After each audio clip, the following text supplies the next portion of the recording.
Les vainqueurs du Ballon d'Or sont-ils prévenus avant la cérémonie? C'est la grande question qui alimente chaque année toutes les rumeurs. Il faut dire qu'en fait, là-dessus, il y a eu un changement de politique.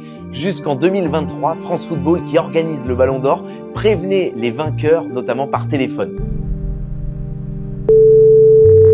Est-ce que tu te doutes de la raison pour laquelle je t'appelle? Dis-moi. Bah écoute, bienvenue dans la famille des vainqueurs du Ballon d'Or.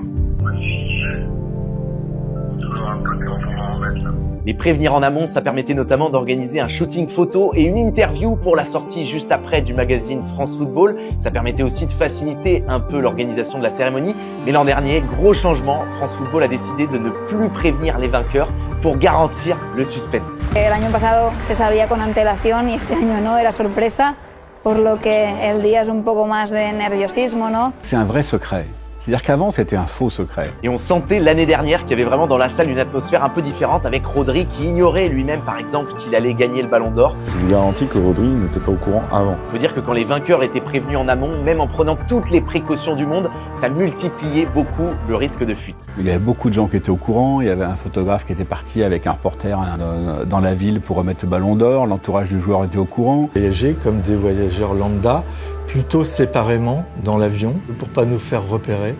Tous les spécialistes du football essayaient de savoir où allait voyager le rédacteur en chef de France Football, vers quel pays il allait se rendre. Et il y avait même des informateurs dans les aéroports qui informaient les journaux, par exemple en Espagne.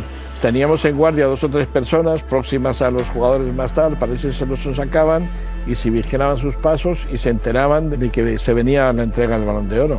On essayait d'être malin, d'avoir l'air de touriste, de mettre le Ballon d'Or dans un sac lambda pour pas qu'on le repère. Tu es arrivé avec un faux bagage et tu fais croire qu'il y a le Ballon d'Or et puis après tu arrives dans un autre, tu le fais envoyer par quelqu'un d'autre.